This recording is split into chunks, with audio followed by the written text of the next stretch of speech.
നമസ്തേ. എന്താണ് ചാതുർവർണ്ണ്യ വ്യവസ്ഥ? മനുഷ്യരിൽ 4 വിഭാഗങ്ങളുണ്ട് എന്ന് നിഷ്കർഷിക്കുന്ന വ്യവസ്ഥയാണ് ചാതുർവർണ്ണ്യ വ്യവസ്ഥ. എന്തിനാണ് 4ആയിട്ട് വിഭജിച്ചിരിക്കുന്നത്? കാരണം മനുഷ്യർക്ക് നിലനിൽക്കുകയും മുന്നോട്ട് ഗമിക്കുകയും ചെയ്യണമെന്നുണ്ടെങ്കിൽ, പുരോഗതി കൈവരിക്കണമെന്നുണ്ടെങ്കിൽ 4 തരത്തിലുള്ള ആളുകൾ വേണം. പൊതുവിൽ 4 വിഭാഗങ്ങൾ ഉണ്ടായിരിക്കണം. ആരൊക്കെയാണവർ? അതാണ് ബ്രാഹ്മണർ, ക്ഷത്രിയർ, വൈശ്യർ, ശൂദ്രർ. അങ്ങനെ ഓരോരുത്തരുടെയും കർമ്മങ്ങൾ വ്യത്യസ്തമാണ്. അത് എങ്ങനെയാണ് വിഭജിച്ചിരിക്കുന്നത്? അവിടെയാണ് ഭഗവത്ഗീത പറയുന്നത്, ചാതുർവർണ്ണ്യം മയാ സൃഷ്ടം ഗുണകർമ്മ വിഭാഗശഃ. ഈശ്വരനാൽ സൃഷ്ടിക്കപ്പെട്ടതാണ് ചാതുർവർണ്ണ്യം. അപ്പം 4 വിഭാഗങ്ങളായിട്ടാണ് മനുഷ്യരെ സൃഷ്ടിച്ചിട്ടുള്ളത് എന്നർത്ഥം. എങ്ങനെയാണ് ഈ വിഭജനം നടത്തിയിരിക്കുന്നത്? ഗുണകർമ്മ വിഭാഗശഃ. ഗുണകർമ്മങ്ങളുടെ അടിസ്ഥാനത്തിലാണ്. എന്താണ് ഗുണകർമ്മങ്ങൾ?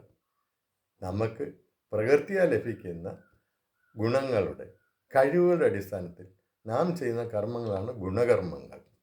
ആ ഗുണകർമ്മങ്ങളുടെ അടിസ്ഥാനത്തിലാണ് ഈ ചാതുർവർണ്ണ്യം സൃഷ്ടിക്കപ്പെട്ടിരിക്കുന്നത്. ഇവിടെ കർമ്മം എന്ന് പറഞ്ഞു കഴിഞ്ഞാൽ അത് അതത് വ്യക്തികളുടെ അവകാശമാണ്, ഫ്രീ വില്ലാണ്.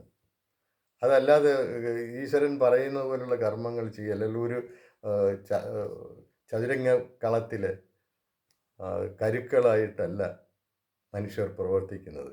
അവർക്ക് സ്വന്തമായിട്ട് തീരുമാനമെടുക്കാനുള്ള അവകാശമുണ്ട്. അത് ഏത് കാര്യത്തിലാണ് തീരുമാനം? ഞാൻ എന്ത് കർമ്മം ചെയ്യണം, എപ്പോൾ ചെയ്യണം, എങ്ങനെ ചെയ്യണം എന്നൊക്കെ തീരുമാനിക്കാൻ, അല്ലെങ്കിൽ ചെയ്യാതിരിക്കണം എന്നൊക്കെ തീരുമാനിക്കുന്നതിനുള്ള അവകാശം എനിക്കാണ്.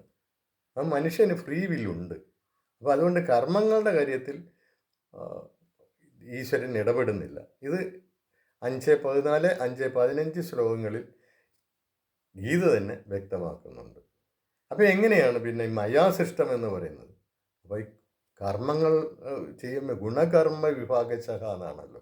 അതിൽ ഗുണങ്ങൾ അതിനനുസരിച്ച് ക്രമീകരിക്കുക, ഈ കർമ്മങ്ങൾക്കനുസരിച്ച് ക്രമീകരിക്കുക എന്നുള്ളിടത്താണ് ഈശ്വരൻ ഇടപെടുന്നത്. എന്താണ് ഗുണങ്ങൾ? ഗുണങ്ങൾ എന്ന് പറഞ്ഞു കഴിഞ്ഞാൽ മനുഷ്യന് 2 വ്യത്യസ്ത ഘടകങ്ങളുണ്ട്. ഒന്ന് ആത്മീയ ഘടകവും, 2 ഭൗതിക ഘടകവും. ഭൗതിക ഘടകത്തിൻ്റെ പേരാണ് പ്രകൃതി. പ്രകൃതിയുടെ ഉള്ളടക്കമാണ് ഈ ഗുണങ്ങൾ. ഈ ഗുണങ്ങളെ ക്രമീകരിച്ചാൽ, നിശ്ചിത രീതിയിൽ ക്രമീകരിച്ചാൽ ഓരോ മനുഷ്യനിലേക്കും ഈ ഗുണങ്ങൾ 3 ഗുണങ്ങളുണ്ട്. സത്വം, രജസ്, തമസ്, അങ്ങനെ 3 ഗുണങ്ങളുണ്ട്. 3 ഗുണങ്ങളും എല്ലാവരിലും ഉണ്ടാവും. അത് പക്ഷേ വ്യത്യസ്ത അനുപാതത്തിലായിരിക്കും. ഈ അനുപാതത്തെ ക്രമീകരിക്കുന്നിടത്താണ് ഈശ്വരൻ്റെ ഇടപെടൽ. ഓരോ വ്യക്തിയുടെയും കാര്യം എടുത്തിട്ട് അവന് ഒരു സത്വഗുണം 50%, അല്ലെങ്കിൽ രജോ ഗുണം 30%, ഇനി അവശേഷിക്കുന്ന തമോ ഗുണം 20%, ഇങ്ങനെ ഓരോ വ്യക്തിയുടെ കാര്യത്തിൽ എഴുതി വിടുന്ന പരിപാടിയല്ല ഇവിടെ നാം ഉദ്ദേശിക്കുന്നത്. ചെയ്യുന്നതെന്ന് പറഞ്ഞു കഴിഞ്ഞാൽ ആ ഒരു ഡിസൈനർ അങ്ങനെ ഡിസൈൻ ചെയ്ത് വെച്ചിരിക്കുകയാണ്. അതായത് ഈ കഴിവുകൾ, ഈ ഗുണങ്ങൾ ഓരോ വ്യക്തിയിലേക്കും പ്രവഹിക്കുമ്പോൾ, അല്ലെങ്കിൽ കൈമാറ്റം ചെയ്യപ്പെടുമ്പോൾ, അത് ഈ 4 തരത്തിലുള്ള കർമ്മങ്ങൾ ചെയ്യത്തക്കവണ്ണമുള്ള അനുപാതത്തിലാണ് ഈ ഗുണങ്ങൾ ഒഴുകി വരുന്നത് ഓരോ വ്യക്തിയിലേക്കും. എവിടെ നിന്നാണ് ഇത് ഒഴുകി വരുന്നത്? ആത്യന്തികമായിട്ട് പ്രകൃതിയിൽ നിന്ന് തന്നെയാണ്. അത് അച്ഛൻ്റെയും അമ്മയുടെയും മാതാപിതാക്കളിലൂടെയാണ് ഈ ഓരോരുത്തർക്കും കഴിവുകൾ ലഭിക്കുന്നത്. പക്ഷെ മാതാപിതാക്കളിൽ പ്രകടമായിരിക്കുന്ന കഴിവുകൾ മാത്രമല്ല ആ സന്തതികളിൽ കിട്ടുക. സന്തതികളിൽ കാണുന്നത് വ്യത്യസ്തമായിട്ടുള്ള, ഇവർക്ക് രണ്ടുപേർക്കും അവരിൽ രണ്ടുപേരിലും കാണാത്ത ഗുണങ്ങൾ ഈ സന്തതികളിൽ കാണും. അതെങ്ങനെ വരുന്നു? അപ്പോൾ ഇത് പ്രകൃതി എന്ന് പറയുന്ന കഴിവുകളുടെ, ഗുണങ്ങളുടെ ഒരു അക്ഷയ ഖനിയുണ്ട്. ആ ഖനിയിൽ നിന്നാണ് ഇത് മാതാപിതാക്കളിലൂടെ സന്തതികളിലേക്ക് വരുന്നത്. അപ്പോൾ ഈ അക്ഷയ ഖനിയിൽ നിന്ന് വരുന്നത് കൊണ്ട് ഈ മാതാപിതാക്കളിൽ ഇല്ലാത്ത ഗുണങ്ങളും നമ്മളിലേക്ക് എത്തിച്ചേരും. ഓരോ സന്തതിയിലും വ്യത്യസ്തമായ ഗുണങ്ങളായിരിക്കും കാണുക. അത് നമുക്ക് അനുഭവമുള്ള കാര്യമാണ്. ഒരേ അച്ഛൻ്റെയും അമ്മയുടെയും മക്കളെല്ലാം ഒരേ ഗുണങ്ങളോട് കൂടിയവരായിരിക്കത്തില്ല, വ്യത്യസ്തരായിരിക്കും. അപ്പോൾ അങ്ങനെ വ്യത്യസ്ത ഗുണങ്ങൾ വരുന്നത് എവിടെ നിന്നാണ്? അത് ഈ ഞാൻ പറഞ്ഞ അക്ഷയഖനിയായ പ്രകൃതിയിൽ നിന്ന് ഗുണങ്ങൾ കൈമാറ്റം ചെയ്യപ്പെട്ടു വരുന്നു. അപ്പം അങ്ങനെ കൈമാറ്റം ചെയ്യുമ്പോൾ ഈ പ്രകൃതി എന്താണ്? പ്രകൃതി എന്ന് പറഞ്ഞ് ഈശ്വരൻ്റെ വലുതായി പ്രകടമാകാനുള്ള അല്ലെങ്കിൽ ഈ ഭൗതിക ലോക സൃഷ്ടിക്കുള്ള ഉപകരണമാണ്, ഉപാധിയാണ്. ആ മെറ്റീരിയലാണ്. അപ്പം അതാണ്. അപ്പം അത് എങ്ങനെയാണ് അത് സംവിധാനം ചെയ്തിരിക്കുക? പ്രകൃതിയിൽ ഇങ്ങനൊരു സംവിധാനം ചെയ്തിരിക്കുകയാണ്. ഇങ്ങനെ കഴിവുകൾ ഒഴിവരുമ്പോൾ ഈ 4 തരത്തിലുള്ള കർമ്മങ്ങൾ ചെയ്യാനുള്ള കഴിവുകളായിരിക്കണം ആളുകളിലെത്തുക. അങ്ങനെയാണ് കർമ്മം അവർ വ്യത്യസ്തമായിട്ടുള്ള 4 തരത്തിലുള്ള കർമ്മങ്ങൾ അവർ ചെയ്യുക. അപ്പം അങ്ങനെ 4 തരത്തിലുള്ള ഓരോരുത്തരിലും ഈ 4 തരത്തിലുള്ള കർമ്മങ്ങൾ ചെയ്യാനുള്ള കഴിവുകൾ കാണത്തില്ല. ഒരാളിൽ ചിലപ്പം ഈ അറിവ് നേടാനുള്ള ഗുണങ്ങൾ ഏറിയിരിക്കും. മറ്റേയാളിൽ രക്ഷ ചെയ്യാനുള്ള, അതായത് ക്ഷത്രിയന് വേണ്ട കഴിവുകൾ കൂടിയിരിക്കും. മറ്റേ ആളിൽ വൈശ്യന് വേണ്ട കഴിവുകൾ കൂടിയിരിക്കും. അടുത്ത ആളിൽ ശൂദ്രന് വേണ്ട കഴിവുകളായിരിക്കും ഉണ്ടായിരിക്കുക. അപ്പം അങ്ങനെ വ്യത്യസ്തമായ കഴിവുകൾ സന്തതികളിലേക്ക് ഒഴുകി വരത്തക്കവണ്ണം പ്രകൃതിയിൽ സംവിധാനങ്ങൾ ഉണ്ടാക്കിയിരിക്കുന്നു. ഇതാണ് ഈശ്വരൻ്റെ ഇടപെടലായിട്ട് നമ്മൾ കാണേണ്ടത്. ഇതാണ് മയാസൃഷ്ടം എന്നതിൻ്റെ അർത്ഥം. അതായത് 4 വർണ്ണങ്ങൾ എന്നാൽ സൃഷ്ടിക്കപ്പെട്ടു എന്ന് പറയണമെന്നുണ്ടെങ്കിൽ ആ വർണ്ണങ്ങളുടെ ഏറ്റവും അടിസ്ഥാന ഘടകമായ ഗുണങ്ങൾ ആ രീതിയിൽ സന്തതി പരമ്പരയിലേക്ക് എത്തത്തക്കവണ്ണം ഒരു അറേഞ്ച്മെൻറ്റ്, സംവിധാനം ഈ പ്രകൃതിയിൽ ചെയ്തു വെച്ചാൽ മതി. അതാണ് ചെയ്തിരിക്കുന്നത്. അല്ലാതെ ഓരോരുത്തരുടെയും കാര്യത്തിൽ ഇടപെടുന്ന രീതി നമുക്ക് ഒരു സങ്കല്പിക്കാൻ പറ്റത്തില്ല. അത് യുക്തിക്ക് നിരക്കുന്നതല്ല. കർമ്മങ്ങളുടെ കാര്യം ഞാൻ പറഞ്ഞു. കർമ്മങ്ങൾ അവരവരുടെ ഇഷ്ടമാണ്. ഈ ഗുണങ്ങളോടുകൂടി വരുമ്പോൾ നമുക്ക് കർമ്മം ചെയ്യാൻ വേണമെങ്കിൽ ചെയ്യാതിരിക്കാം. ആ ഗുണങ്ങൾ കൊണ്ട് ചെയ്യാവുന്ന കർമ്മങ്ങൾ നമുക്ക് വേണമെങ്കിൽ ചെയ്യാം, ഇല്ലെങ്കിൽ നമുക്ക് ചെയ്യാതിരിക്കാം. ചെയ്യുന്നതിന് വ്യത്യസ്തമായ രീതിയിൽ ചെയ്യാം. അതൊക്കെ നമ്മളുടെ അധികാരം. പക്ഷേ ഈ പ്രത്യേക രീതിയിലുള്ള കർമ്മങ്ങൾ ചെയ്യാനുള്ള കഴിവുകളാണ് നമുക്ക് കിട്ടിയിരിക്കുന്നത്. അതനുസരിച്ച് ചെയ്യപ്പെടുന്ന കർമ്മങ്ങളുടെ അടിസ്ഥാനത്തിലാണ് ഈ വിഭജനം നടക്കുന്നത്. കർമ്മം ചെയ്തു കഴിഞ്ഞതിന് ശേഷമല്ല വിഭജനം നടക്കുക. കാരണം കർമ്മം ചെയ്യുന്നതെന്ന് പറഞ്ഞാൽ മരണം വരെ കർമ്മം ചെയ്തുകൊണ്ടിരിക്കും. അപ്പം അതിനു മുമ്പാണ് ഈ സൃഷ്ടി നടക്കുന്നത്. അത് ഈ ഗുണങ്ങളിലെ ആ സൃഷ്ടി അടിത്തറയുള്ളൂ. ഗുണങ്ങളിലെ അത് ഈശ്വരന് ഇടപെടാൻ പറ്റത്തുള്ളൂ. അപ്പോൾ തീർച്ചയായിട്ടും ഈ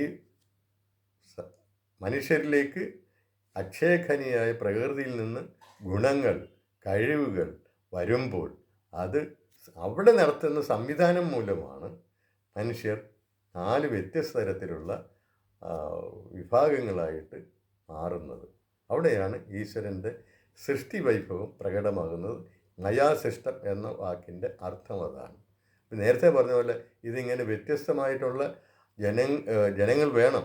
ഈ 4 തരത്തിലുള്ള ജനങ്ങൾ ഉണ്ടെങ്കിലേ മനുഷ്യകുലത്തിന് നിലനിൽക്കാൻ പറ്റുള്ളൂ, മുന്നോട്ട് പോകാൻ പറ്റുള്ളൂ. അപ്പോൾ അതിൻ്റെ ഈ ഗുണത്തിൻ്റെ അനുപാതം, എല്ലാവരിലും എല്ലാ ഗുണങ്ങളും ഉണ്ടെന്ന് ഞാൻ പറഞ്ഞു. 3 ഗുണങ്ങളും ഉണ്ട്. പക്ഷെ അതിൻ്റെ അനുപാതം വ്യത്യസ്തമായിരിക്കും എന്നാണ് നമ്മൾ മനസ്സിലാക്കേണ്ടത്. അപ്പോൾ അങ്ങനെ ചിലരിലുള്ള ഗുണാനുപാതം എന്ന് പറയുന്നത് അവരെ അറിവ് നേടുന്നതിലേക്ക് പ്രേരിപ്പിക്കും. അതിനകത്തായിരിക്കും അവർക്ക് താല്പര്യം. അതിലാണ് അവർ മുഴുകുക. അങ്ങനെയുള്ളവർ ആ അറിവ് നേടുന്നതിൽ, വിജ്ഞാനം നേടുന്നതിൽ മുഴുകിക്കഴിഞ്ഞാൽ അവരതിൽ നല്ല മികവുറ്റവരായിത്തീരും. വേറെ ചിലർ നമുക്ക് പറഞ്ഞ പോലെ രക്ഷ വേണം, സമൂഹത്തെ രക്ഷിക്കണം. അതിനും കുറേ ആൾക്കാർ വേണം. ഈ അറിവ് നേടുന്നവരുടെ ജോലി എന്താണ്? അവർ സമൂഹത്തെ നയിക്കേണ്ടവരാണ്. അറിവാണ് മനുഷ്യൻ്റെ ശക്തി. കാരണം അറിവാണ് മനുഷ്യനെ മറ്റ് മൃഗങ്ങളിൽ നിന്ന് വ്യത്യസ്തമാക്കി നിർത്തുന്നത്. അറിവ് മറ്റ് മൃഗങ്ങളും നേടുന്നുണ്ട്. പക്ഷേ മനുഷ്യൻ നേടുന്ന അളവ് വളരെ വളരെ വലുതാണ്. അപ്പം മനുഷ്യനെ നയിക്കുന്നത് വാസ്തവത്തിൽ അവൻ്റെ അറിവാണ്. അപ്പം ആ അറിവ് നേടുന്നവനായിരിക്കണം, അറിവുള്ളവനായിരിക്കണം സമൂഹത്തിനെ മുന്നോട്ട് നയിക്കേണ്ടത്. അപ്പം പിന്നെ ഈ മനുഷ്യനൊക്കെ അറിവ് മാത്രം പോരാ. അവന് ഭക്ഷണം കഴിക്കണം, അതുപോലെ തന്നെ ഭക്ഷണം ഉൽപ്പാദിപ്പിക്കുമ്പോൾ അത് മറ്റ് സ്ഥലങ്ങളിലേക്ക് വിനിമയം ചെയ്യപ്പെടണം. അപ്പോൾ അതിനൊക്കെ കുറേ ആൾക്കാരുണ്ട് വൈശ്യർ അതിനോട്ടുള്ള. അങ്ങനെ അതൊക്കെ ചെയ്യുന്ന ആളുകളെയാണ് വൈശ്യരെന്ന് പറയുന്നത്. ഈ സമൂഹത്തിനെ രക്ഷിക്കുന്നത് അത് ശത്രുക്കളിൽ നിന്ന് മാത്രമല്ല, അതുപോലെ തന്നെ പ്രകൃതി ദുരന്തങ്ങൾ മൂലം ഉണ്ടാകുന്ന കെടുതികളിൽ നിന്നൊക്കെ രക്ഷ ചെയ്യുന്ന ആൾക്കാരുണ്ട്. അവരാണ് ക്ഷത്രിയർ. ഇനി ഇവരെയെല്ലാം അവരുടെ കർമ്മങ്ങളിൽ സഹായിക്കാൻ കർഷകർ മാത്രമല്ല, കർഷക തൊഴിലാളികൾ വേണം. വിനിമയത്തിന് അത് കൊണ്ടുപോകാനുള്ള ഒരു സ്ഥലത്തു നിന്ന് മറ്റൊരു സ്ഥലത്തേക്ക് കൊണ്ടുപോകാനുള്ള ആൾക്കാർ വേണം. എങ്കിലേ വാണിജ്യം വ്യാപാരമൊക്കെ നടക്കുകയുള്ളൂ. അപ്പം അതിനും ആൾക്കാർ വേണം. അതാണ് ശൂദ്രർ. എങ്ങനെയുള്ളവരെയാണ്? അത് കായികാധ്വാനം പ്രധാനമായിട്ടുള്ള ജോലികൾ ചെയ്യുന്നവരെയാണ് ശൂദ്രരെന്ന് പറയുന്നത്. ഇവർക്കൊക്കെ അതിന് തക്ക അറിവും അതിന് തക്ക ഗുണങ്ങളുമുള്ള ആൾക്കാരായിട്ടാണ് അവരൊക്കെ ജനിക്കുന്നത്. അങ്ങനെ അതിനനുസരിച്ചുള്ള കർമ്മങ്ങളാണ് അവർ ചെയ്യുന്നത്. അതിലായിരിക്കും അവർക്ക് താല്പര്യം, അതിലായിരിക്കും അവർക്ക് മികവ് കാണിക്കാൻ പറ്റുക. അങ്ങനെയാണ് 4 തരത്തിലുള്ള മനുഷ്യർ ഉണ്ടാവുന്നത്. ആ 4 തരത്തിലുള്ള മനുഷ്യരുണ്ടെങ്കിലേ ഈ ലോകം നിലനിൽക്കത്തുള്ളൂ. ഇതാണ് ചാതുർവർണ്ണ്യത്തിൻ്റെ ആവശ്യം, ചാതുർവർണ്ണ്യത്തിൻ്റെ അർത്ഥം, ചാതുർവർണ്ണ്യത്തിൻ്റെ സൃഷ്ടിയെക്കുറിച്ചുള്ള ഗ്രന്ഥങ്ങൾ പറയുന്ന കാര്യങ്ങൾ. ഇത് ചാതുർവർണ്ണ്യത്തെക്കുറിച്ച് ഗീതയിലല്ല ആദ്യമായിട്ട് പറയുന്നത്. അതിനു മുമ്പും ഋഗ്വേദത്തിൽ പറയുന്നുണ്ട്, ബൃഹദാരണ്യക ഉപനിഷത്തിൽ പറയുന്നുണ്ട്, ഋഗ്വേദത്തിൽ പുരുഷ സൂക്തത്തിൽ പറയുന്നുണ്ട്, ബൃഹദാരണ്യ ഉപനിഷത്തിലും പറയുന്നുണ്ട്. ഇതില്ല. നമ്മൾ പ്രത്യേകം ശ്രദ്ധിക്കേണ്ട ഒരു കാര്യം എന്ന് പറഞ്ഞു കഴിഞ്ഞാൽ, ഊന്നിപ്പറയേണ്ട ഒരു കാര്യം എന്ന് പറഞ്ഞു കഴിഞ്ഞാൽ, ഇവിടെ ഈ വർണ്ണങ്ങൾ തങ്ങളിൽ ഒരു ഉച്ചനീചത്വമോ വിവേചനമോ ഒന്നും ഈ ഗ്രന്ഥങ്ങളിലെങ്ങും പറയുന്നില്ല. ഈ വിഭാവനം ചെയ്തിട്ടുമില്ല. എല്ലാവരും ഈ 4 വർണ്ണങ്ങളും ഒത്തൊരുമിച്ച് പ്രവർത്തിച്ചാലേ സമൂഹത്തിന് അഭ്യുന്നതി ഉണ്ടാവുകയുള്ളൂ. ഇതാണ് ഇതിനകത്ത് നമ്മൾ മനസ്സിലാക്കേണ്ട കാര്യം. ഇനി ആരെങ്കിലുമൊക്കെ ചാതുർവർണ്ണ്യത്തിൻ്റെ കെയർ ഓഫിൽ അനീതികൾ ചെയ്തിട്ടുണ്ടെങ്കിൽ, അതിനെ ദുരുപയോഗം ചെയ്തിട്ടുണ്ടെങ്കിൽ, അത് അവരുടെ മാത്രം തെറ്റാണ്. അത് ഈ സിദ്ധാന്തത്തിൻ്റെ തെറ്റല്ല, ഈ വ്യവസ്ഥയുടെ തെറ്റല്ല. അവരുടെ ദുശ്ചതികളെ ചൂണ്ടി ഈ വ്യവസ്ഥയെ അപവദിക്കാൻ പാടില്ല, ആക്ഷേപിക്കാൻ പാടില്ല. അതും നമ്മൾ ഓർത്തു വെക്കേണ്ട ഒരു സംഗതിയാണ്. സിദ്ധാന്തങ്ങൾ അല്ലെങ്കിൽ വ്യവസ്ഥകൾ അല്ലെങ്കിൽ നമ്മളുടെ ആത്മീയ ഗ്രന്ഥ പ്രഖ്യാപനങ്ങൾ അതിൽ തകരാറുണ്ടെങ്കിൽ അത് ചൂണ്ടിക്കാണിക്കുക. അതിന് പകരം മറ്റേ ഒരു എന്ന് പറയുന്ന ആൾ ഇങ്ങനെയൊക്കെ ചെയ്തിട്ടുണ്ട്, അതുകൊണ്ട് ഇത് കൊള്ളത്തില്ല എന്ന് പറയരുത്. അതൊരു തെറ്റായ യുക്തിയില്ലാത്ത ഒരു കാര്യമാണ്.